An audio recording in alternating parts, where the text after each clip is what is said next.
Okay. Welcome everybody. I'd first of all like to acknowledge that we meet today on the land of the Malacca people, the traditional custodians of this land.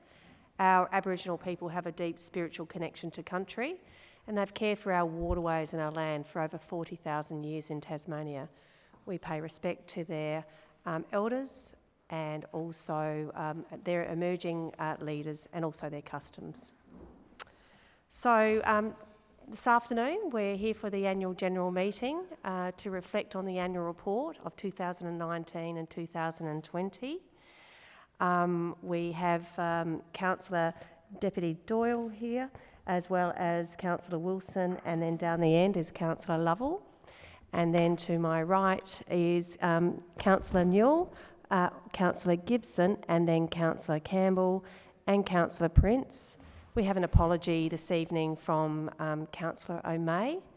If I just could ask the General Manager, please, welcome to you, Emilio, and if you could introduce your officers, please. Thank you, Mayor. Tonight we have, or this afternoon, we have our Executive Leadership Team in attendance. Director of Infrastructure Services, Len Bester, Director of Community Services, Rebecca Stevenson, Director of Corporate Services, David Spinks, Director of Environment Development, Luke Chu, Director of Legal and Governance, Matthew Grimsey. We also have a number of support staff, Lisa Pohl, Michael Glazer, Mick Lowenstein, Sandy Rustell, and a couple in the gallery as well. Mayor. Great, thank you very much. We'll move on to item 4, which is the confirmation of minutes from the previous annual general meeting held on the 11th of December 2019. If I could have, it's going to be a little bit difficult probably to see people to move, but if I could have someone to move that motion, please. Thank you, Deputy Doyle. And seconder, yes, Councillor Wilson. Thank you very much. I'll put the motion. All those in favour, please raise your hand. And that's all councillors present and the motion is carried. Thank you very much. We'll now move on to item 5, which is the presentation of the annual report for 2019-2020. I will just speak to that, just providing a bit of an overview for the year that was. So the report covers post bushfires, the last 6 months of 2019, and then the first 6 months of COVID-19. And what a couple of years it's been for the Huon Valley and its people. So this valley and its people and business have been through quite a turbulent time, yet the resilience of our people has been quite extraordinary. And without exception, our council staff, many that are also residents, have been on the same journey as their neighbours. Despite these challenges, during the 2019 and 2020 financial year of the annual report, Council continued to deliver projects, services and programs. So just some of those highlights. Recovery of Council's collateralised debt obligation investments valued at $3,754,149,000 of its original investment value of $4 million. Delivered Council's largest spend on capital works to the value of $12.2 million, largely due to the Huonville Stormwater Diversion Project, which was valued at $4 million. Commenced the process of developing a reconciliation action plan, including some initial workshops. Responded to COVID-19 by delivering a 0% grant rate increase. We adopted a hardship policy for flexible payment arrangements, payment deferrals, and waiver of penalties and interest.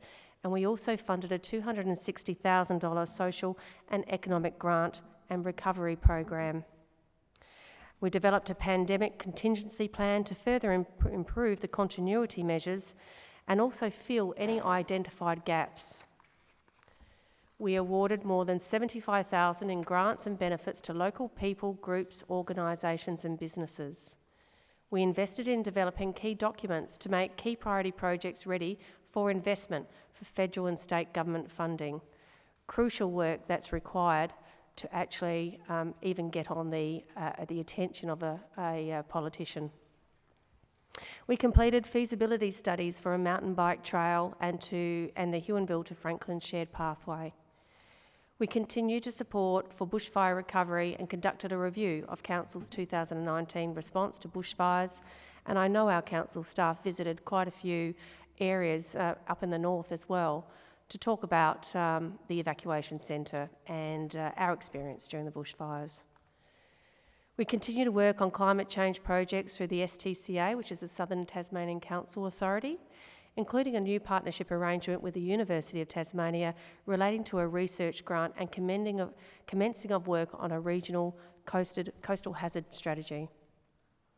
We commissioned a community satisfaction survey with results highlighting that the overall performance of the council was good, which was similar to the average for rural councils. The report gave the council good detail about what our community values the most, what we are doing well, and also where we need to improve. And you will note in the Mayor's forward about how we are addressing some of those things that we need to improve. The Huon Valley Council was among the Tasmanian regional winners recognised in the 2019 Local Government Professional Nationals Award, winning the Tasmanian Partnerships and Collaboration Award in recognition of the Huon Valley Emergency Management Plan.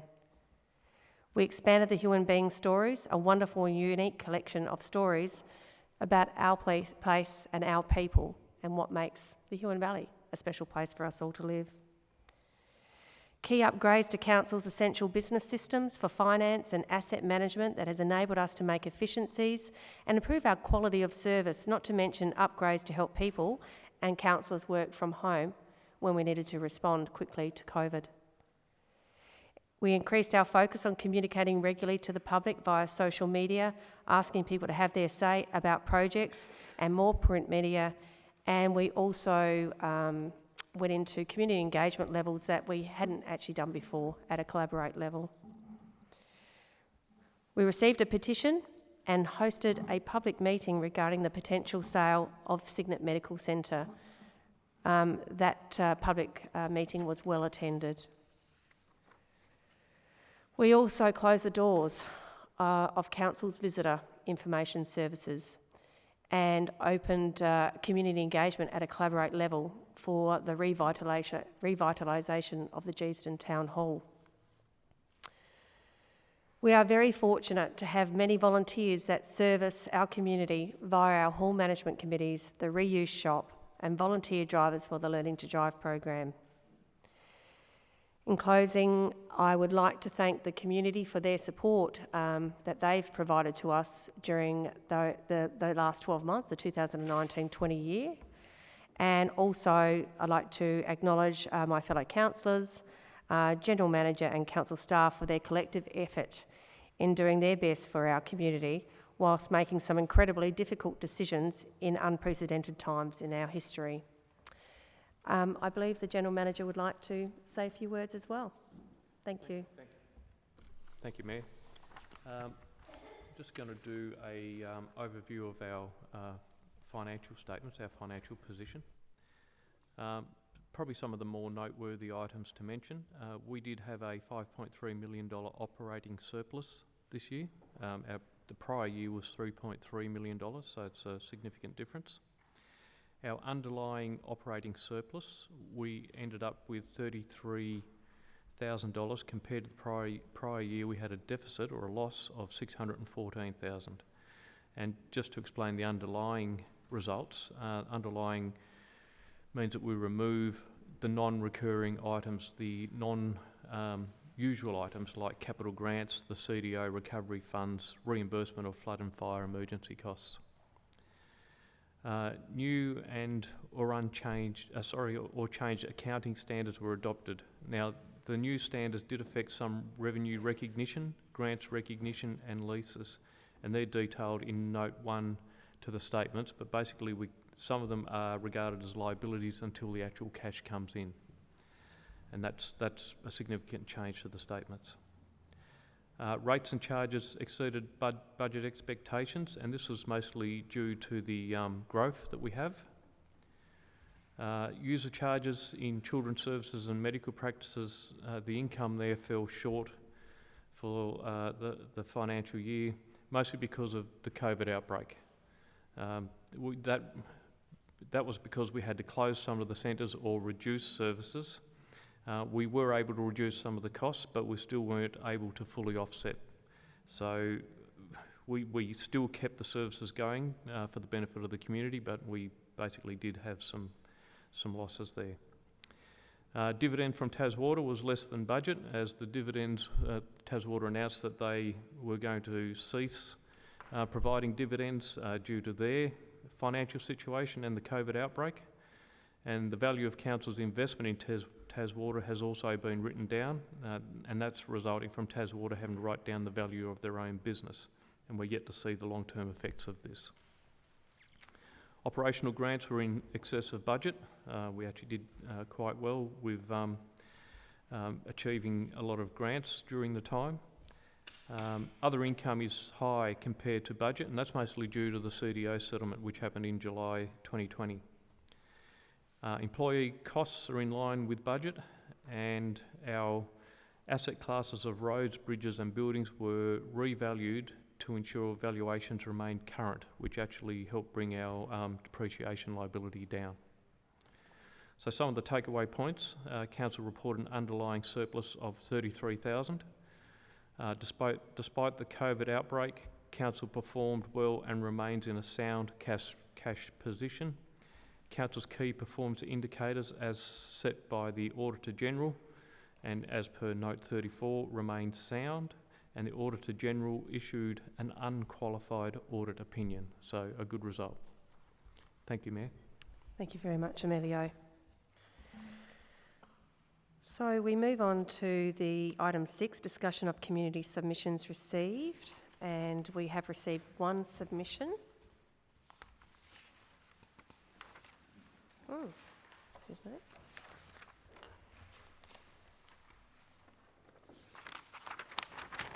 Right. I don't think Catherine Temby is here. No? Okay. I'll read this out then in that case. Sincere congratulations to Huon Valley Council General Manager and staff on all the achievements outlined in the 2019-20 Annual Report. I see an opportunity for this and subsequent reports to be used as a benchmark from which we, Council and the community, can assess our progress towards our objectives. For example, the figure on page 21 of 5,967 tonnes of waste sent to landfill could be broken down to reveal the sources of the waste, the amount per person per week, and trends over time. This could help engage the community to work together towards a common goal and celebrate our achievements each year. Another area which may be in need of attention is the figure on page 15 of 625 service requests regarding waste. Is there a recurring theme in these requests which could be managed more effectively in another way? Thanks for the opportunity to provide this feedback and for all the Council's work over the year. And our response to Catherine is, whilst that level of analysis is not provided for within the annual report, the collection of annual figures to use as benchmarks and for trend analysis is a valuable tool, we do agree. Specifically, the breakdown of waste types and volumes will be further explored as part of the development of the waste strategy. And the waste strategy is actually out for consultation at the moment, so we hope that people are filling that in. We're also mindful, which is that the state has a waste strategy, of course, and that will have some influence over the whole of local government about what type of data that we will be collecting and benchmarking against and definitely reporting on. So thank you to Catherine for providing that submission.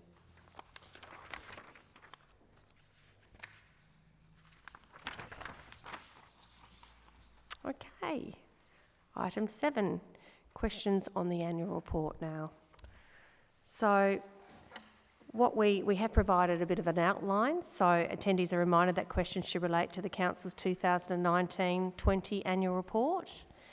When asking a question, when I call your name, I'll ask you to come to the microphone and just state your name and address your question at your name and also where you live.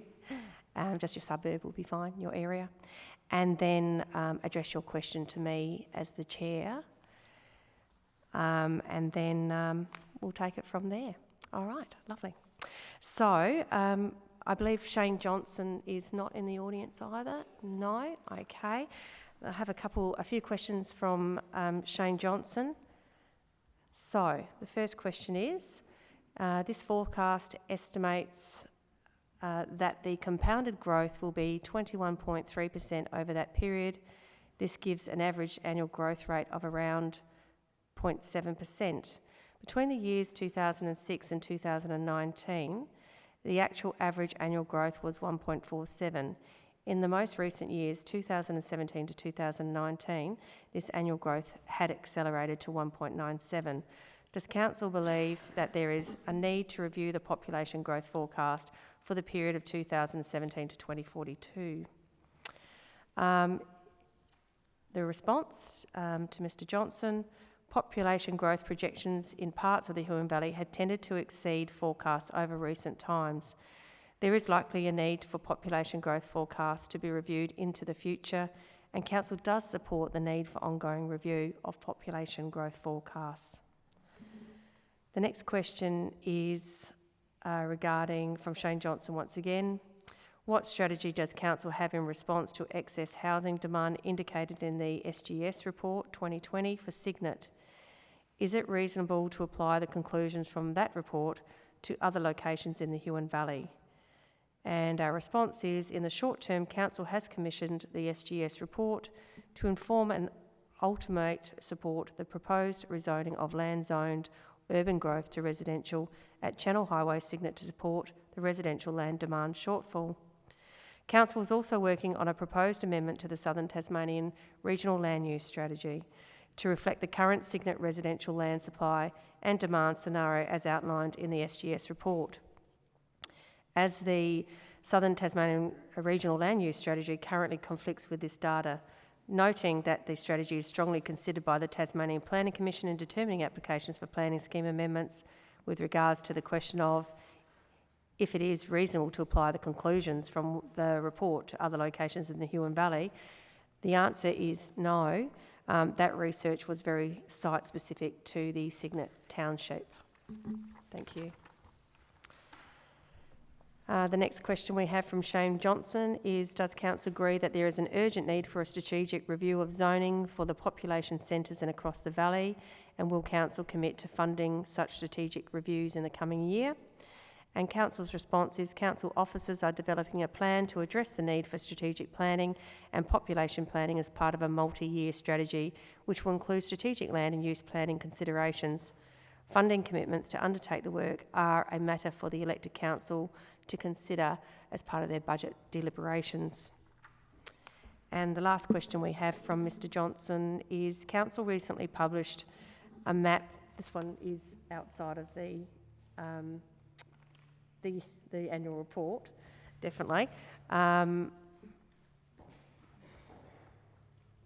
go back to that one after, if that's all right. Okay. I'll see how we go with everything else. Okay, so we also have a question here from Dr. Liz Smith. Did you wish to come forward, Dr. Smith, and ask your question?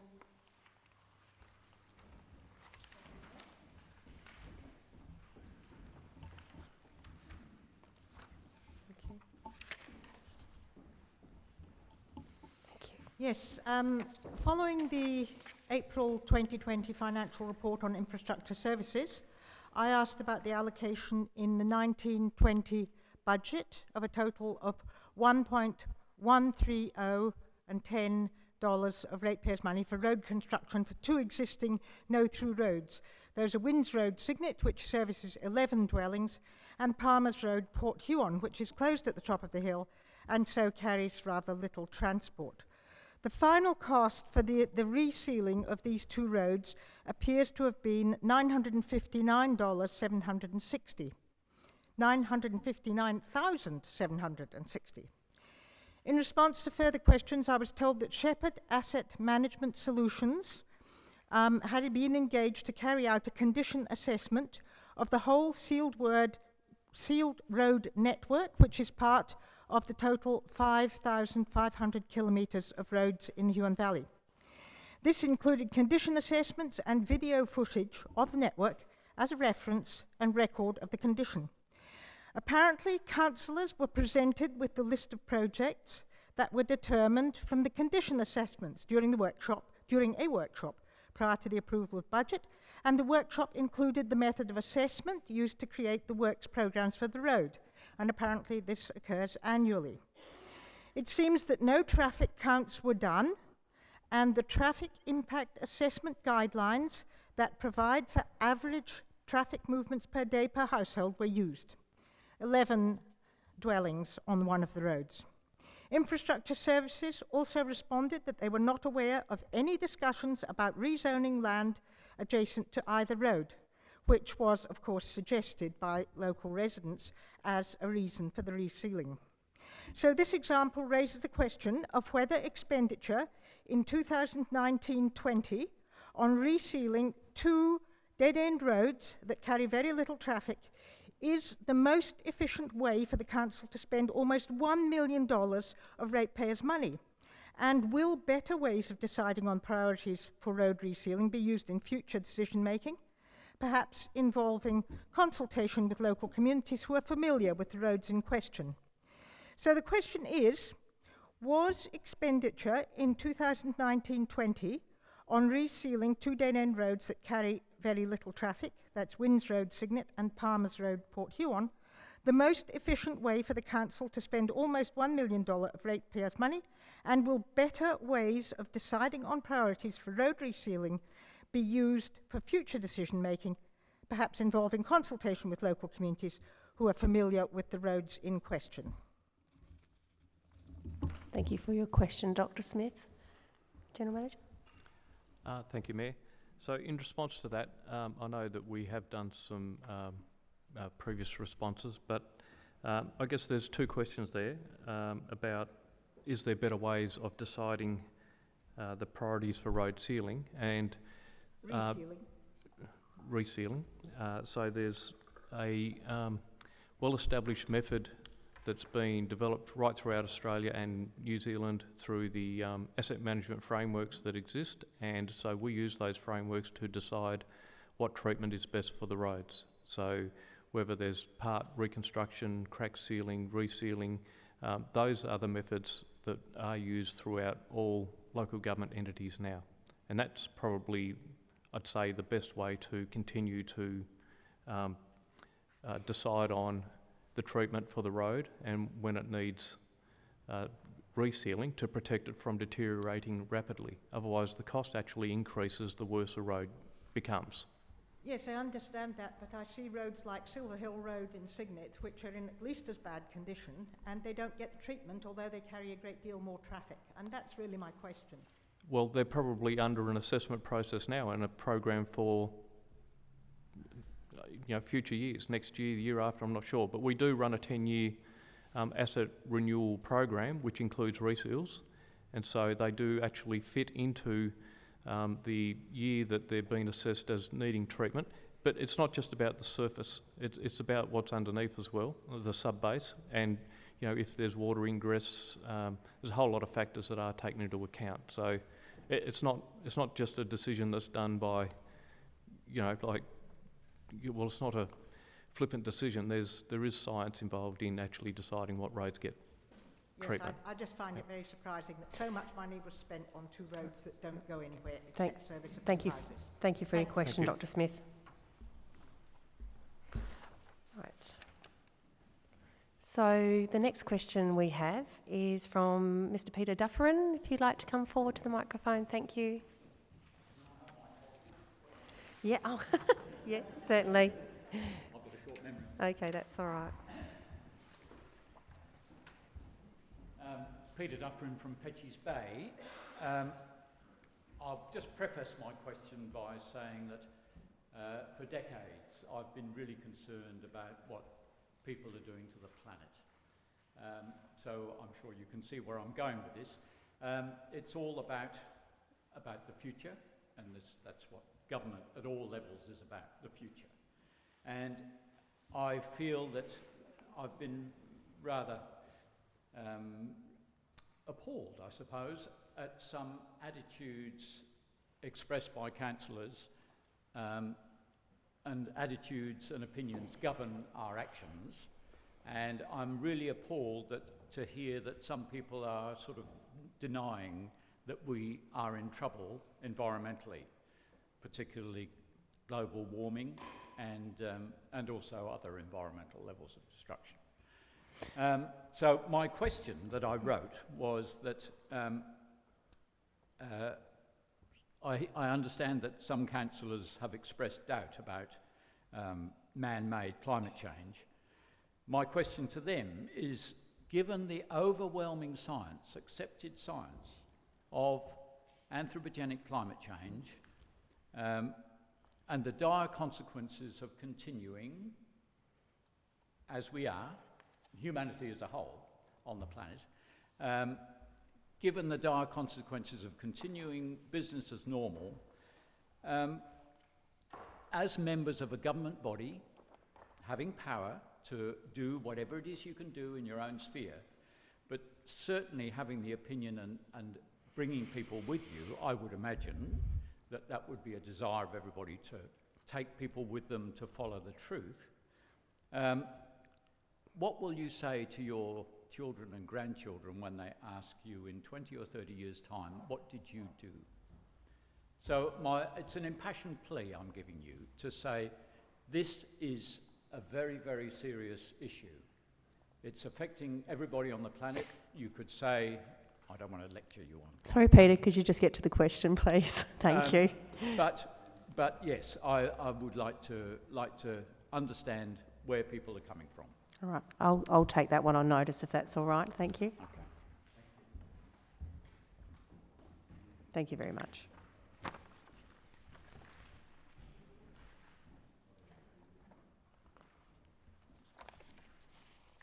Thank you. Right, the next two questions come from Jeffrey Swan. Mr. Swan, if you'd like to come to the microphone, please. Thank you.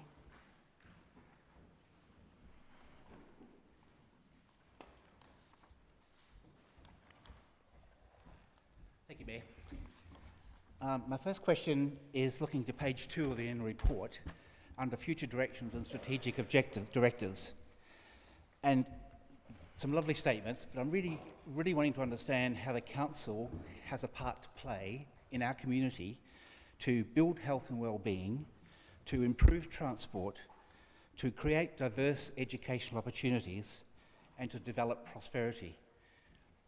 I'm sure that's what we all want to do. What I can't see is what does our council of elected councillors and our staff, how can they achieve those objectives, please? Sure. There's lots of programs actually as well that we run. So I will hand over to the General Manager in the first instance. Whether you refer to a director, I'm not sure, Emilio, but certainly a lot of the reports that come to Council relate to those activities. Yep. Mayor, in the annual plan actions, which is part of the annual report, there are a number of objectives that we actually do to achieve the improvement of health and wellbeing and transport and communication. But it might be better if we take this on notice and we can provide a bit more of an overview of the specific programs that we're running. We have a health and wellbeing committee that also has a strategic plan with a number of objectives directly related to health and wellbeing and transport. So okay. we're happy to do that. I appreciate that. Thank you very much. Okay. Good. And my second question, yes, Mayor? thank you. As you're aware, I've been asking about the reason why we have a 4 o'clock meeting today and not a 6 p.m. meeting. I go back to this question. Can I ask now, what is the cost saving today for doing this 4 o'clock meeting as against having done it at 6 o'clock this evening in dollar terms? All right, the first, there's two-part question on this one, isn't there? So the first question over to the General Manager just to respond to that. That's the number one part. Yep, okay. I've done a bit of an estimate just while we've been here, and it's around about $400. Thank you. The cost. Yep. Okay, thank you. And the second part of that was, Yep. thank you for reminding me, you mentioned, Mayor, that this is a plan to see what happens in the future. Are you considering ordinary general meetings to be at 4 o'clock in the future, or a future AGM? No, it was more about just the situation that we're in during COVID and to trial it for COVID. That's what it was more about. Trial the hall or trial 4 p.m. No, versus 6 p.m.? no, just today for the AGM. Yep. not planning on changing the ordinary meeting of council time. Okay. It was just a situation that we needed to bring forward or provide the opportunity for a gallery to be here. Yep. And it worked out the best to do it this time. And I know we'll get feedback either way, whether people were okay with it or not. And I mean, we've been through 2 emergencies now in the Huon Valley, and I'm sorry, there might be more. So it's we're trialling it to see how it goes this time during Thank you. COVID. Thank you for those questions thus far. I have another question here. Cassandra Lim. Would Cassandra like to come forward? Thank you, Cassandra.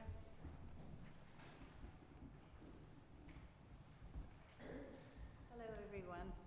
This is very strange for me. I just want to ask you, the thing we love about when we come from the mainland is the animals and nature and how beautiful it is. So I ask for the new development between the Esplanade and the Channel Highway, if you could leave a space for the swans, because the town was named after the swans, and they're very precious. And, you know, to see all the wildlife killed on the roads here, we would love to see somebody do something about it. You know, they're doing it in Queensland. If only we could just really apply ourselves and help the creatures, because they're part of that food chain and they're so important. It's not only children that love them, we love them. So if you could keep that in mind. Thank you very much. You're welcome. Thank you.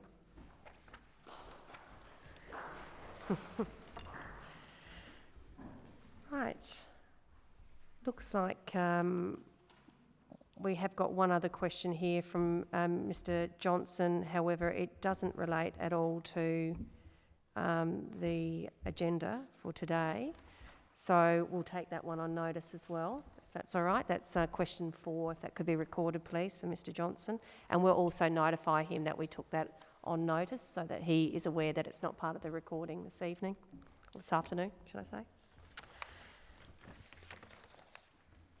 Oh, we have a question from Mr. White, Jerry White. Thank you. Thank you, from Craddock. Jeffrey Swan asked about page 2 of the document, and I was going to just mention that I couldn't understand the context for it. It was a listing, and I wonder whether it needed a reference, and it has got future directions, strategic directions, which don't tie up with the strategic objectives later in the document, and it's a question of where it fits in. So that's page 2. Then on page 34 of the document, I'm really pleased to see that climate change is mentioned. That shouldn't be a surprise to people here. And it's good that it fits in under the environmental area. But I'm wondering why it only fits in there, because there's a strong argument for it also fitting a fair number of the other objectives in terms of a prosperous and resilient economy. Surely that's one of the reasons that the climate change plan was being prepared. And then we look at capable, productive people. Doesn't that tie in? And so on through the 5 areas, including the last one of council sustainability, capacity and government. This is about good government, and yet it's only in one section, and it would be really good if it was amended. Just a question to the General Manager, from what you have said. The climate change strategy was only adopted just at the last meeting. Yep. And this is why I think you haven't seen it flow over into all of the different areas. Mayor, if I could also add, Yes. we agree with Mr. White that it is actually right across the board, and all staff have a responsibility in implementing the actions.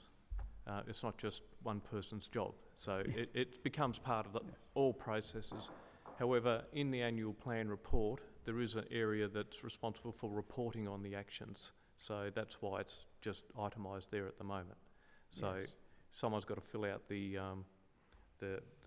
fact that we've completed certain tasks or tasks are ongoing. So and it falls with that manager's role at the moment. But the climate change strategy, I think if you and I know you're familiar with it, it does actually indicate that all areas of council are responsible for implementing those actions.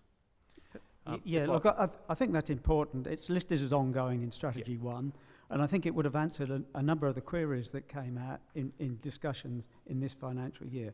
And the other part that I just wanted to mention was that a lot of effort was put into the process in 1920, which is good. It would be good to do an analysis of that process, both in terms of the number of hours that were put in by officers, in terms of research, attending meetings, setting up meetings, writing, amending, and so on, and then costing that out to look at a dollar figure. And this would be a good learning experience, because apart from that, the council, and I'm not complaining about this, you're also part of RICI and attending that as officers and as elected members, and also STCA and LGAT. We've got a Tasmanian Climate Change Office as well, which is dealing in the same space. And beyond that, you signed up, and congratulations that you did, to the Cities Power Partnership, which is a federal thing. Why aren't we arranging to pluck a document which would be a pro forma document that would deal with climate change to save the amount of work, the amount of effort that's gone in, so that we can be more productive? It seems to me that there's the opportunity to look at what's happened, and then to look at the adaptation plan, which is underway at the moment, the waste strategy, which is underway, and look at that. And there must be a range of other things as well, so that we can streamline the process and reduce the costs involved. There's a fair number of questions there, and it's unlikely you're going to answer them off the cuff. And lucky it's recorded. But I think it's worth looking at. I think the pro forma question is probably bigger than just one council. I mean, that's a state government or a like STCA, LGAT type association to try and bring all that together. And I'm not saying that it's not a good idea, but it's, everyone has different environments. Some have a lot of coastline, some don't. Some have a lot of metropolitan area, some don't. So, there are some differences, but, it probably could work, and it's something we could put to the STCA or LGAT. Yeah. I think that'd be excellent. Yep. At the last council meeting, the mayor made the comment that there are 29 councils that either have policies or are writing them. Let's save ourselves a bit of money. Yep, exactly. That is the STCA's, Southern Tasmanian Council's Authority position on it, for sure. Mayor, if I could go back to Mr White's first question. Those items are actually part of the strategic plan of council. They're the themes that are listed in our strategic plan. That's why they're there as strategic directions. The eight. Yep, they're the themes that are listed in the on page 2. Sorry. Yes. So that's so they're the things that we our strategic objectives relate to, and then that's what we actually develop our annual plan based on. Is there a document behind those? Yes. Yes. It would be good to put a reference in.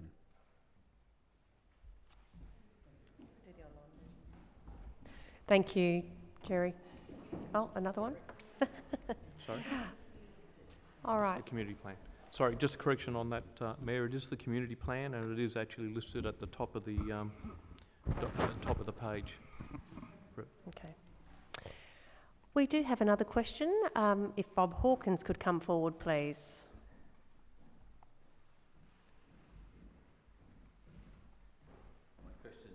Well, not a question, more an observation first. 4 o'clock for the annual general meeting. Very strange. No one who goes to work can attend this meeting. Look at us. 90% of us, 95% of us are retirees. It's convenient for us any time of day is. But I hope next year we'll have it back to 7 o'clock, give people time to get to the meeting. My question is about the service road that we've all longed for in Signet behind the town hall. Was any work done on this project in 2019, 2020? And if not, why not? I know that the Commissioner, when she was here, was even suggesting that the road might be named after her, and she was going to do something about it. And of course, nothing happened, and it was voted out by the council in 2003, I think, when there was a beautiful plan for the town. Franklin got its plan, which was a comparable cost, through, and Signet had its plan just put in the waste paper bin. Is anything happening on that back road project? Sure, I'll hand you over to the General Manager for that one. Thank you, Mr Hawkins. In 2019, we did include it in our election strategy document, but it didn't, unfortunately, get hooked by any of the major parties. We have done some work behind the scenes on land, that might be required, and looking at those areas and doing some work to set aside what needs to be done, ready for what's happening now, which is it's actually going to the next council meeting as part of our priority projects for the next state and federal election strategy as well. So we are actually looking at progressing it. We do understand that traffic is increasing and creating, just like here in Huonville, it's creating congestion. So, but it's a major project that is going to take some time in planning, designing and funding. But work has commenced. So I hope in next year's report we can have some mention of where you're at on that project. Thank you. Thank you, Bob. All right. No further questions, so we'll go straight to motions next. Thank you very much, everyone, for their questions.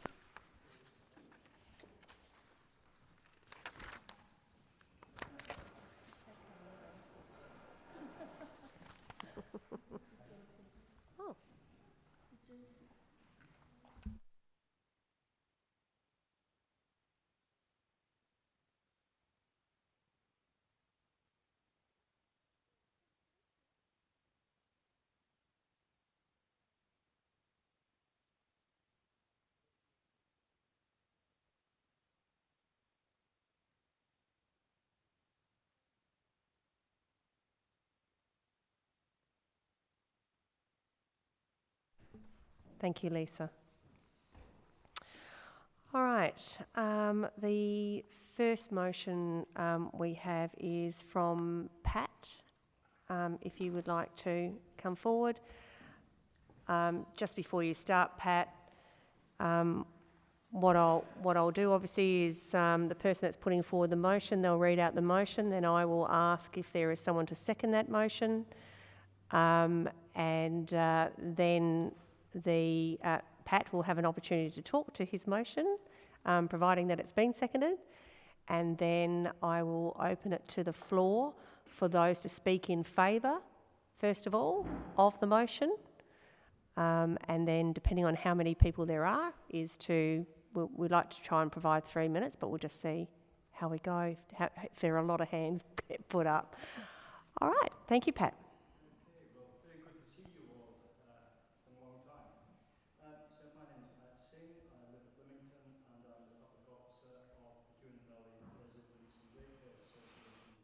So our motion is, the Huon Valley Residents and Ratepayers Association notes that when the 2019-20 annual report was published, the review and update of the financial management strategy had not been finalised due to COVID-19. We move that if this review and update has still not been completed, it be accorded the highest priority, and that if the entire report cannot be finalised for the financial year 21-22,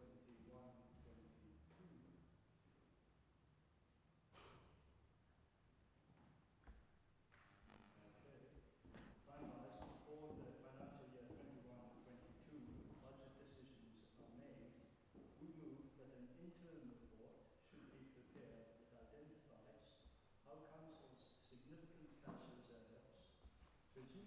still held in low-interest term deposits and effectively losing value might best be used for the long-term benefit of the Huon Valley community, and that this report be made public.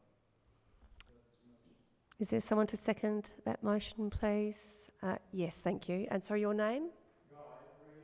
Guy Greener? Yep. Thank you very much, sir. Proceed if you wish to talk to that motion.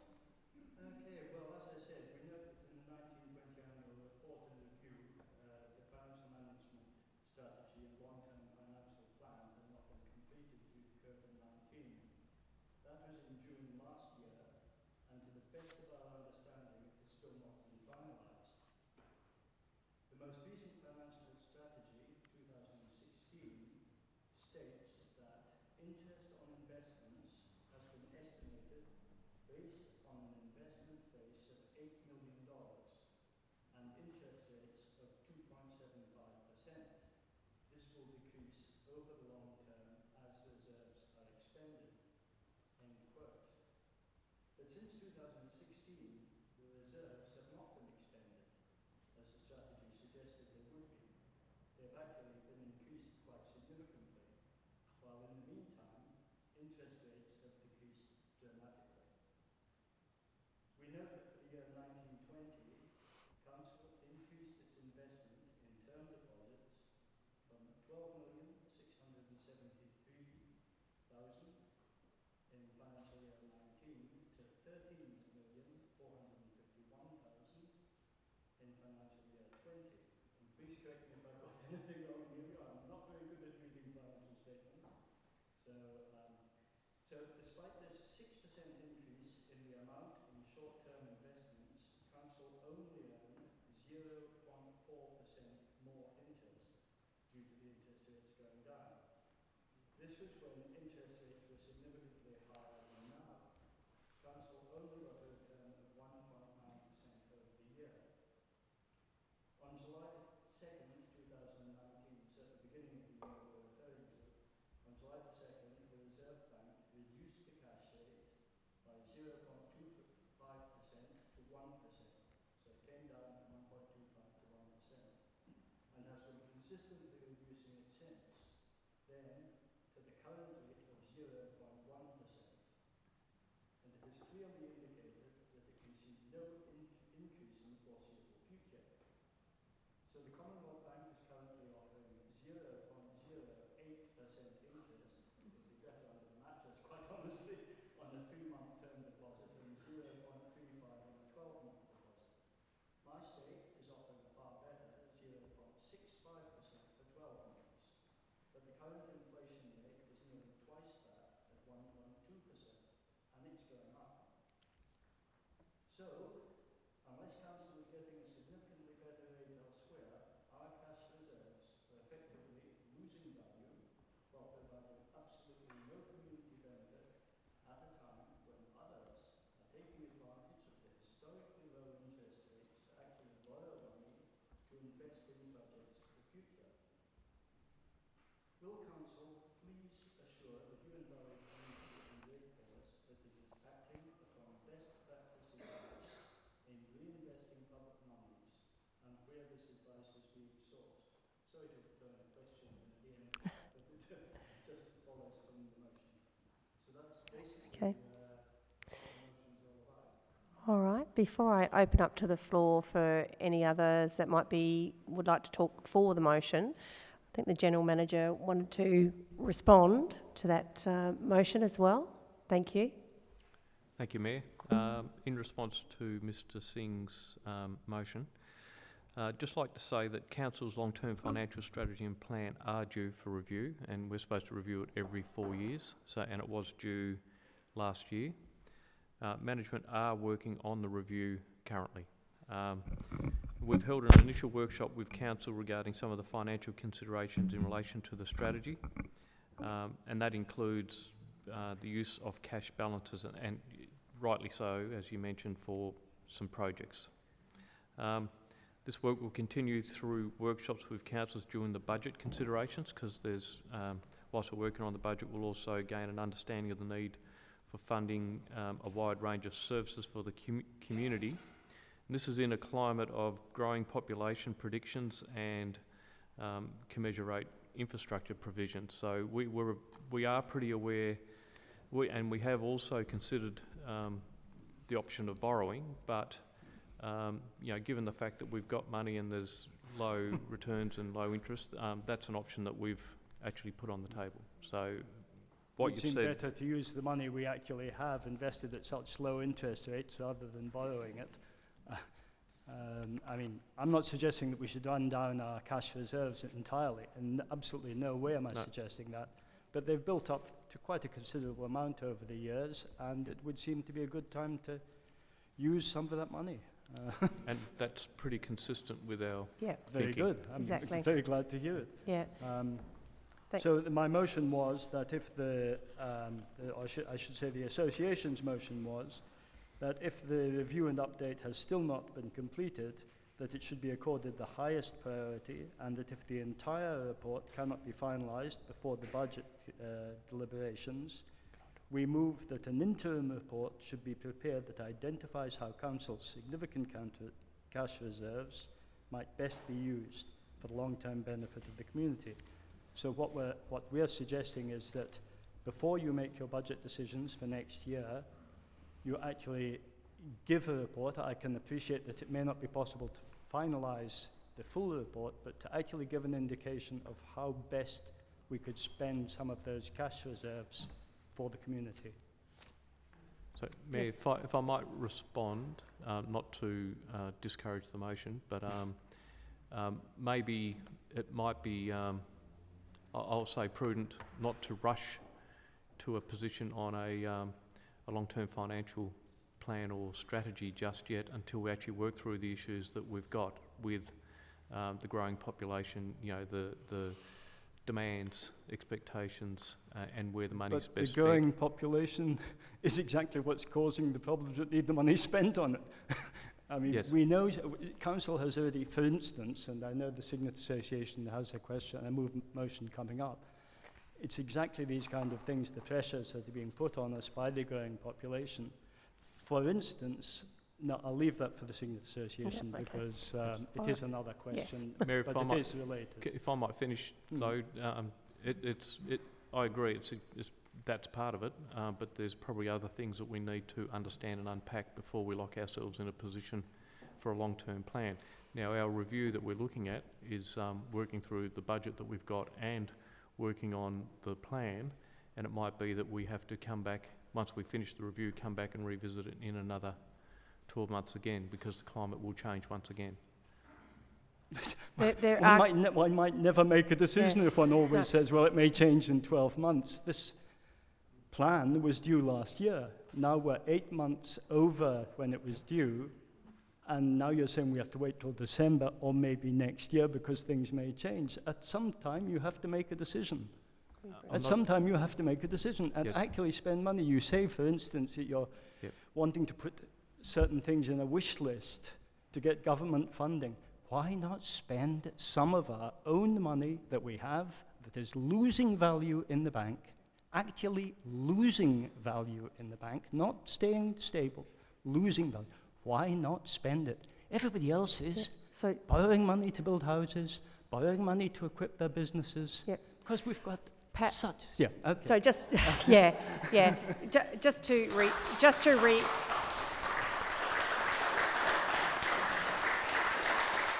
just to reiterate what Emilio has said is that Council has had a couple of workshops to identify those priorities, including the road behind Mary Street. It's not just that. No, I know. As well. But we have also discussed about the fact of using those funds as well. So it's not as though it's not a conversation we haven't had. We're actively having that. But we will get back to you about the longer term. And we're not have a tendency to hold our hand out for grants rather than spending our own money. It's very difficult for people to give you money when you've got heaps of it in the bank losing money. Anyway, Thank you. I'll leave that there. Maybe it's to the floor. Thank you. Yes. Is there any others that would like to talk for that motion, or we'll go straight to a vote? Oh, you would like to talk to the motion? Thank you. It's Andy. Andy Waterhouse, Ranelagh. I'd just like to speak on that behalf with money, the interest rates, the future, cryptocurrency, Bitcoin, the big institutions that are getting involved there is at legal tender, and that's something to look for the future, and it will happen. So that's just my thoughts. That's where you'll make money. Thank you. Thank you, Andy. It's a bit not like a CDO, is it? Yeah.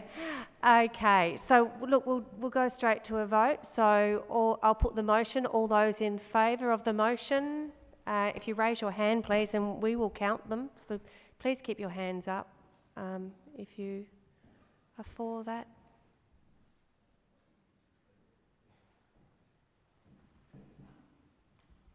Is that right? You got that? Those against?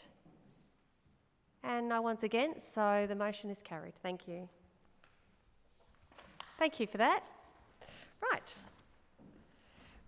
We now have a motion from Michael Garner. If Michael could come forward, please, from the Signet Association. Thank you, Beck. Michael Garner from Leamington. I'm the Public Officer for the Signet Association. I'm sorry to have to bore you because we're going to have a bit of overlap with the previous motions and statements. The motion is to you, through the Chair, Beck, to the councillors. The Signet Association moves that a report be prepared for the councillors detailing all the costs involved in advancing the Signet New Street project to a shovel-ready status, and recommends that the sum needed to advance this council-endorsed community investment should be included in the 21-22 budget. Thank you, Michael. Is there a seconder for that motion, please? Yes, thank you. So your name? Howard Wilcoxon. Thank you very much, Howard. Yes, if you'd like to speak to the motion. Yep, thank you. Background. The Signet Association recognises the rapid increase in the population in our township and surrounding area, and this has been quantified to some extent by the SGS population growth projections through to 2036 that indicate this trend is likely to continue and probably accelerate. We also recognise on a day-to-day basis the increased traffic congestion and difficult parking in Mary Street as the population grows, while simultaneously Signet becomes an increasingly popular destination for day visitors down from Hobart. The Huon Valley Council consistently approves new subdivisions and recommends the rezoning of land for residential development. As a result, the council receives more and more rates income from the district. But historically, council has spent less in Signet on a per capita basis than any other township in the municipality. We also recognise that the Huon Valley Council endorsed the Signet Township Plan in 2009 that included a new street parallel and to the east of Mary Street and supplementary parking. This was also a feature in the previous 2004 Township Plan. To the best of our knowledge, apart from what Emilio's just addressed a minute ago, the construction plans have not been prepared and required land has not yet been acquired for the street. Not much progress has happened in the last 12 years. We all know that deferring essential infrastructure spending simply results in it being more expensive later. We also acknowledge that this is a major project and will require external funding to fully realise. That is why we consider it so important that this project be advanced to shovel-ready status. We also know that the best candidates for grant funding are shovel-ready projects, especially during times of economic uncertainty and stimulus funding. As Pat said earlier, businesses and individuals around the country are currently taking advantage of these historically low interest rates to borrow money to invest for the future, whilst the Huon Valley Council is sitting on some approximate 13.4 million reserves that is currently losing value in the banks because of interest rates are less than inflation. We suggest that the required funds should be allocated in next year's budget, even if they have to be withdrawn from the very significant cash reserves the Council appears to be holding in the low interest term deposits. That's it. Thank you, Michael. So I'll just see if the General Manager would like to provide a response first before I open it to the floor. Thank you. Thank you, Mayor. Just to let you know that we are working on the government election strategy, which the Signet New Street is included. And we've got a list of projects on that strategy that we are working on being shovel ready, because we're expecting the federal government especially to use the election and any projects that are available as a stimulus to rebuild and recover the economy through infrastructure spending. Now, to pin it down to an actual cost is going to be pretty difficult, but what we've proposed to council is that a project officer be appointed dedicated to achieving the project shovel-ready status for a number of projects, including this one. Thank you. So it will actually involve a fair bit of officer time, a lot of permits, a lot of reports, engineering design, and the list goes on of what needs to be done. Yeah. So it's pinning it down to an actual cost is going to be quite difficult. Sure. Well, thank you for that. I was going to say you need a project team to get this going. But even if you get a realistic estimate, that's going to be the basis of $1 to dollar funding from an external grant from whatever level of government, probably the Commonwealth. And yes, we need to get moving on it fast because it will take some time to get all that data in. Yep, thank you. Just open to the floor. Is there anybody that would like to talk for the motion? Yes, thank you. Yes, that'd be lovely. That'd be great. We'll have it recorded then. Thank you.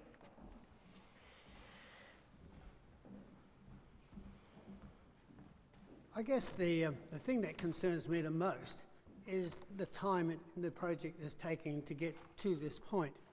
The reason being is this situation in Cygnet is pretty urgent.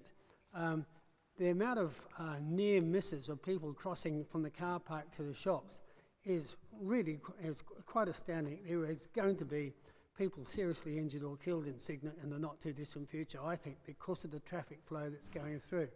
You have to bear in mind that the traffic flow going through there is increasing at a rapid rate of knots because those outer suburb areas, such as Charlotte Cove and all through there, Venona Sands, they are increasing in population.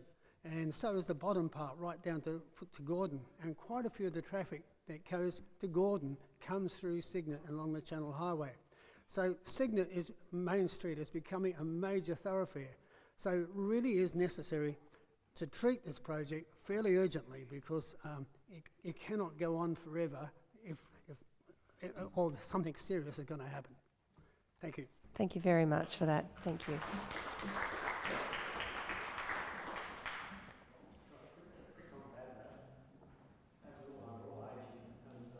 Oh, would you, sorry, I'll need to go back, just so that it gets captured on the recording. Thank you very much, Quickly, Michael. I was just saying, I'm stating the obvious here, but look, most of the people moving into Cygnet are older generation, often retirees, so we're getting people who are not as fit in terms of managing traffic and crossing roads. But so when we've got an elderly population, like here in Huonville, it's a major battle for some people to get across the road. It's so busy, and it's the same in Cygnet. Sure, thank you. Would you just like to stay there, Michael? Is there anybody else that would like to speak to the motion? All right, Michael, you can sit down for a moment, and the other, I will have Pat first and then Jerry after. Thank you very much. Thank you. At the last federal election, I believe that funding to prepare plans and so on was on the council's wish list for that street. And if I remember rightly, that was set at 250,000, is that correct? That was what you were asking for on the federal... That was 2017? I remember 250, but over 200, let's say that. Okay. Now, I imagine that was to prepare construction plans, get permissions, and so on and so on. It appears to me that that's what you're asking for again from the state government or the federal government at the next elections. That's not what you're planning to ask for? No, the proposal to council is to get a dedicated project officer to start working on what needs to be done to get it shovel ready. Mm-hmm. And that then is what gets presented to the federal government. So whatever that costing we'll probably take it to a quantity surveyor to tell us what it's going to cost. So council is presumably planning to do this at its own cost, not apply for a grant to do this. Oh, that's very good news. Okay. Well, that's basically the question I wanted to ask and get clarified. Excellent. Thank you. Thank you. Jerry. I feel rather difficult saying this, but roads are important, but transport systems are also important. And one of the reasons that Cygnet is clogged is that we don't have a transport plan for the Huon Valley. And so we need to think about it more deeply than just a road. This is not to say we shouldn't have a road, but we've got to think about what's the transport system going to be in the future. The community group, Circular Economy Huon, is working on this, but it'd be great to have support from other areas, looking at how we can build the capacity within vehicles, whether they're private vehicles or whether they're public vehicles, and having more public vehicles and using community transport, and then also looking at how are we going to decarbonise the transport system in the future, and if new parking is put in, are we going to put in charging systems as well to match the switch that is inevitable to take place for electric vehicles? Thank you, Jerry. Are there any others that wish to speak for the motion? Yes, if you'd like to come forward, please, and state your name for the recording, please. Carol Murphy, Cygnet. I'd just like to say, as a pedestrian, it's harder to cross the road in Cygnet. And as a pedestrian, I see that the main street is starting to get multiple uses in some of the shops. And this multiple uses doesn't always have the parking that would be required for customers using these businesses. And by not moving forward with the road project, it's in a way hampering commercial growth. And to me, really, the issue is efficiency of traffic movement. The plan to develop the road behind the main street of Cygnet also had the plan that the back end of behind the shops that could be developed as a commercial space as well. So multiple commercial frontage on the other and the reverse. So I think with the increased population and the increased shops needed to supply people, that that not moving forward is really hampering Cygnet's development. And also, it's as it was pointed out, there could be accidents just from this so much congestion of people trying to park and so much traffic on the main road, when it could be more efficient to start the flow. Thank you, Carol. Thank you. Thank you. Is there anyone else? Is there anyone else to speak to for the motion? Is there anyone against the motion? All right. We'll go to a vote then in that case. Or sorry, Michael, did you have any closing statement, or are you quite happy to go straight to a vote? All right, lovely, thank you. So I'll put the motion. All those in favour, please raise your hand and we'll count them.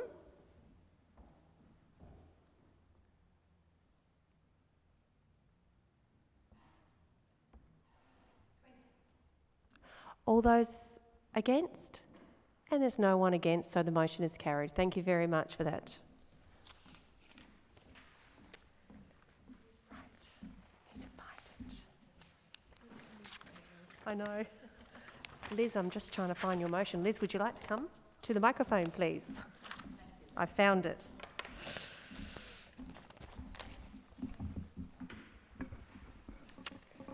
Well, first I would like to say thank you for holding an open AGM and providing the opportunity for this conversation between the council and the community, and providing us with information which we might otherwise not have obtained for quite a while. My motion is that a report with content similar to the Cygnet residential capacity and demand analysis prepared by SGS Economics and Planning, and that should be in August 2020, be prepared for every other recognised settlement centre in the Huon Valley, in order that the council is able to more accurately assess and provide for the essential infrastructure needed to meet the increasing demands of the rapidly growing population. And that this be done by first commissioning reports for Huonville, Ranelagh, for Franklin, Geeveston and Dover as soon as possible. for allocating funding for this in the 2021 to 22 budget, if funding is not immediately available, as it was for the Signet report in 2020, then holding a public meeting with each relevant community as soon as its report becomes available, so that the Council can discuss the outcomes with the community. And lastly, reporting the number of new dwellings that reached occupancy in rural areas of the valley over the 3 years to 2020. Is there someone to second that motion, please? Yes, Bob Hawkins. Thank you. And yes, would you like to speak further to the motion? Yes, I might give a bit of background to this motion. Sure. Because at the last Huon Valley Council AGM in December 2019, a motion asking that a comprehensive report be prepared for the next council meeting that showed first how many new lots were created through subdivisions in 2017-18, and that was the year before that annual report. How many dwellings and businesses were completed? So firstly, the number of subdivisions, and then the number of dwellings and businesses. How much these completions added to the rates income of the Huon Valley Council for the 2018 to 2019 financial year, which was the relevant for that AGM, and how much rates income these activities are likely to add for the 19 to 20 financial year. And I agree that it may have been difficult to make that forecast. The motion was carried unanimously by members of the public present, and a report on the motion was provided to the January 2020 council meeting, as required under the legislation. The response included the statement that to answer the specific questions detailed in the motion requires a substantial amount of time to collate the raw data and would not fully achieve the intent of the questions asked. The report, in fact, provided very little information on the increase in total property valuation due to building and subdivision and the effect on rates income to the council in 2018 to 2019, and stated that for the past 3 financial years, the Huon Valley rate base has increased by approximately 1.4% per year. At that same meeting in January 2020, the council initiated a planning scheme amendment for rezoning part of the land owned by the Signet Bowls Club from recreation to general residential. It was a small area of 2,500 square metres. And the Tasmanian Planning Commission then considered the draft amendment.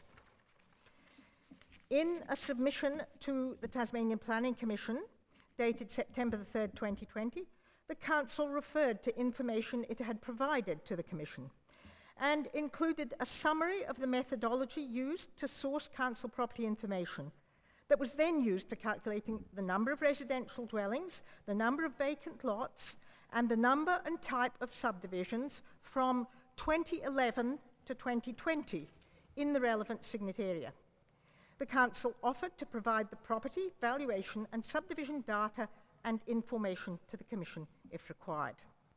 The council then went on to state that, importantly, the information not only included the number of residential dwelling buildings approvals, but also valuation data for what was showed when buildings reached occupancy stage and therefore paid rates.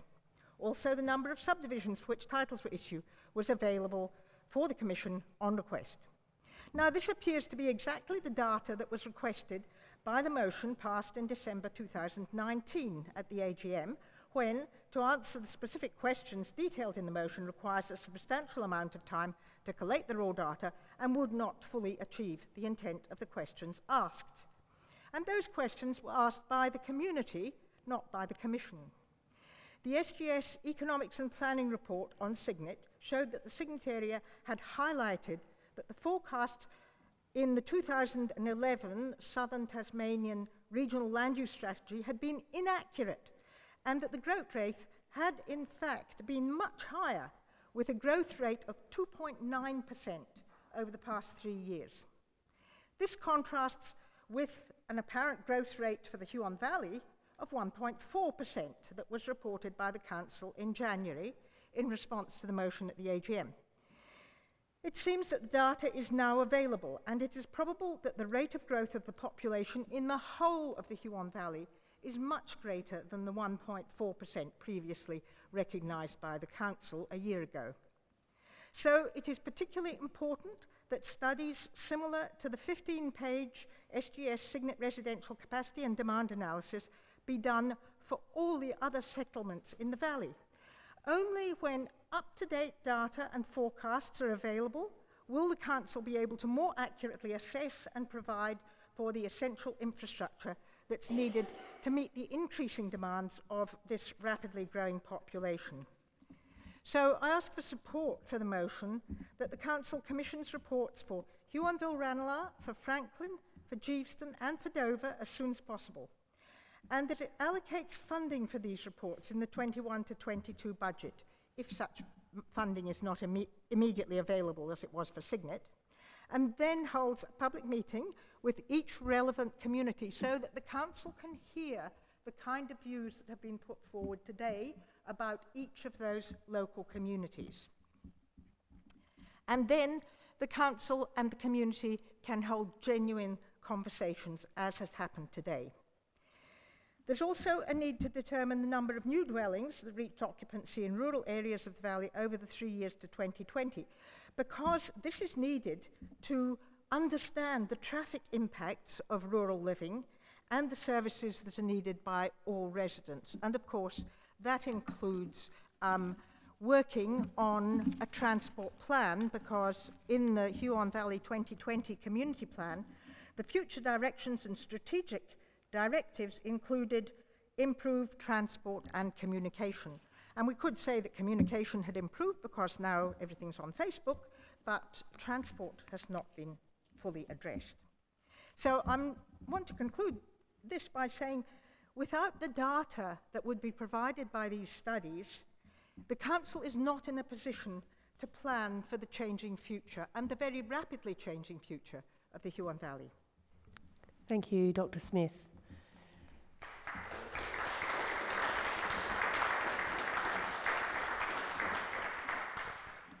Is there anyone from the floor that would like to speak for the motion? Oh, seconder, sorry. My apologies, I thought I had already done that. If I could have a seconder for the... I did. I thought I did. Sorry. All right, I did. Ah, dear. Yes, we have done that process. All right, thank you. So, open to the floor. If I could, is there anyone that wishes to speak for the motion? Yes. Bob, if you'd like to come forward, please. Thank you.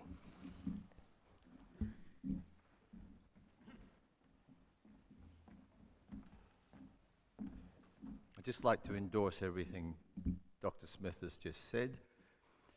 One of our problems this century, time since I came to the Valley, is that we've got a council that most of the time we've had a council that's never been prepared for the future. It just doesn't do the homework that's necessary to be able to plan sensibly for a rapidly growing area. This could be a formula for us to proact and get some stuff ready to say we can now work off this as a plan. But in the past, we've listened to the community, or the council has said it's been listening to the community, and of course, once the meeting's over, nothing. So let's try and get some action this time and get the Valley working so that it's ahead of the game, not behind the game. Thank you. Thank you, Bob.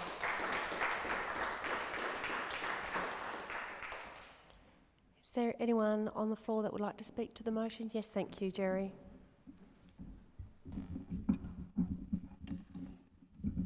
Great service, thank you. Again, I'm not really sure if I'm speaking for the motion, or I should have chatted to Liz beforehand. Because one of the things I wonder about is perpetual growth. And I think somewhere in here we've got to say, what's the size of the Huon Valley? What are the sizes of different communities that we want? How is that controlled? Are there mechanisms that say these are the characteristics of the valley or different townships? How do we maintain that given a certain population?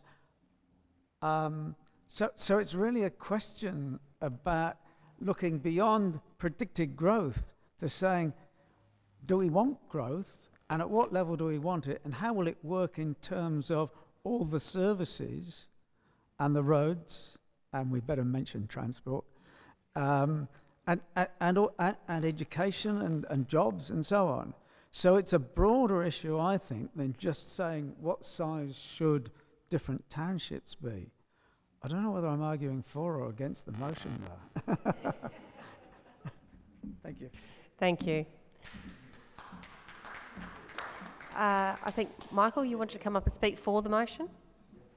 I'll be really quick.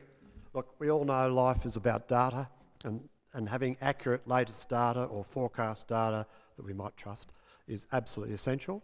Governments demand it all the time, so you're a branch of government, so you need to be right on that. The other thing is that look, as you were saying, it's like incident control. You guys are incident controllers. You've got to have the what-if scenarios. What if, 10 years down the road, we've got another 2,000 people living in Cygnet, a couple of thousand more in Huonville. As somebody said, what is the place going to look like? Nobody's going to be brave enough to say stop growth. You'd have to be very brave to say stop growth. But what do we do with the growth? How do we control it? Where do we want the growth? What services, as somebody said, what do we want the valley to look like? Otherwise, I can see all these little nodes becoming just another repeatedly boring suburb of outer Kingston. Now, if the community wants that, they'll get it in Spey Falls, but I don't. I came down here for all the rural love that we all share, but I can see it's being eroded pretty rapidly if we don't watch it. A place like Cygnet could easily look like an outer suburb of Kingston, just a node a bit further down the valley. And, is it always about curbs and drainage and all that sort of stuff? We've got to have a character for each of our little parts of the valley. We want to keep that character. How do we preserve it? So we've got to do the what-if scenarios, and that way you're going to be prepared for the change when it comes on top of us like a snowball. That's it. Thanks, Michael. Yes, if you'd like to come forward. Thank you. Carol Murphy, Cygnet. Thank you, I'd Carol. just like to point out one small fact is that with population growth, basic infrastructure, sewage treatment plants, will they be able to cope, each town to be evaluated, be able to cope with this need? Thank you. Thank you. Any further to talk to the motion? Yes, just over here. Thank you.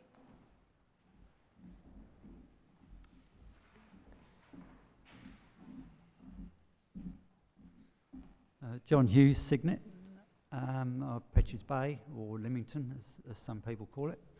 I just referenced the fact I've been travelling fairly regularly for about the last 30 years to the north to the Dromedary area, which is beyond Bridgewater. And I've seen the growth that's travelled along the northern suburbs and now reached through to Bridgewater, right along the main road there.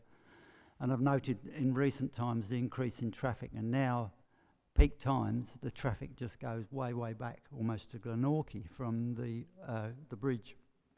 And I know there's plans to improve the bridge, but it's just it's a perfect example of expansion happening ahead of the infrastructure trying to keep up. And I think what Liz has said is quite being able to get the information beforehand so that you can plan for the future is the way ahead. Thank you. Thank you, John. Sorry, we have another. Yes, come forward. Thank you. Someone else to speak for the motion? I think Lizzie's splendid, and I think we should get cracking. Oh, right. Thank you. Yes? Jerry wishes to speak to the motion? Yes, having not been sure whether I was for or against it, can Sorry, I you've put... already spoken, Jerry? Yes. Yes. Well, I wanted to move an amendment. oh, okay, that's different. That's entirely different, It's isn't it? entirely different, Jerry. Yes. What is your amendment? The amendment is that we include an investigation of the limits to growth in townships. Do you accept that amendment? Okay, lovely. And do I need the person that seconded it as well to approve the amendment? Yep. Mr. Dawkins?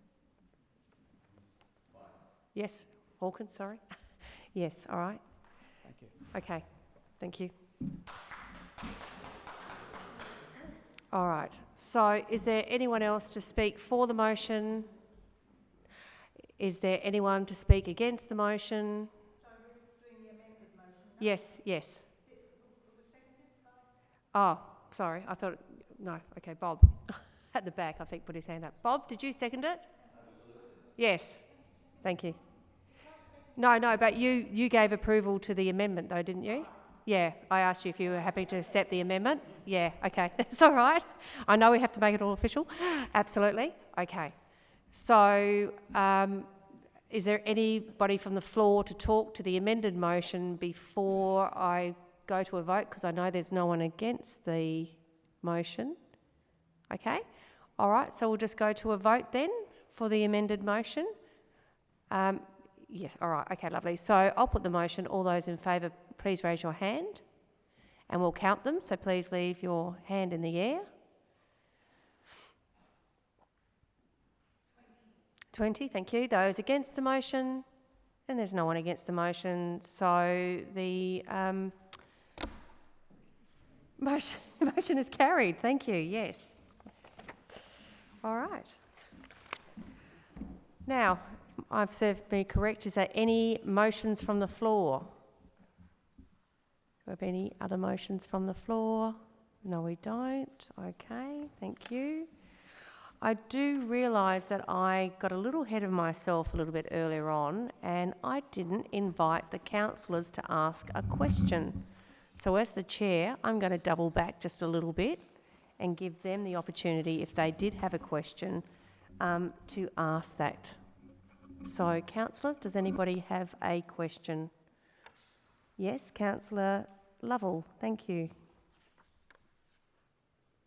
Thank you, Mayor. I just had one just minor question. On page 39 of the report, annual plan, sorry, says here develop a community safety alliance working group, and it says not started. So out of everything we've got completed and ongoing, this is the only thing not started, and it says not progressed as a council working group.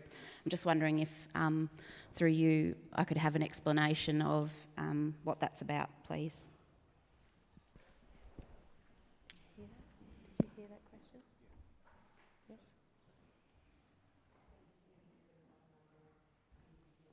Did you want a microphone?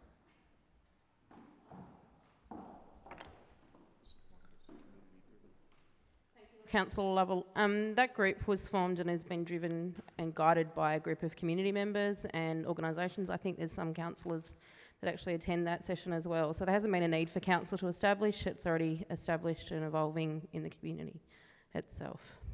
Yeah. Thank you for that response. And if there's no other questions from councillors? No? Okay, all right. Let's go back to my agenda, which...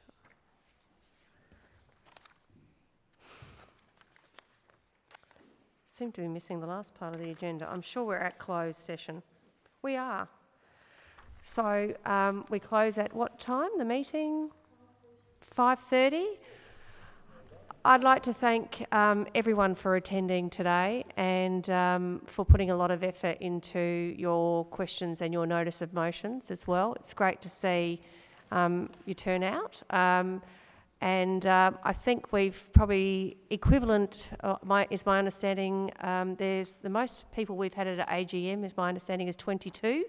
And I think we've got, well, we definitely have been having 20 votes, and there's been some people not putting their hands up. So we've got greater than the 22. So thank you very much for attending today, and all the very best to you for the rest of the week. Thank you. Thank you for joining us.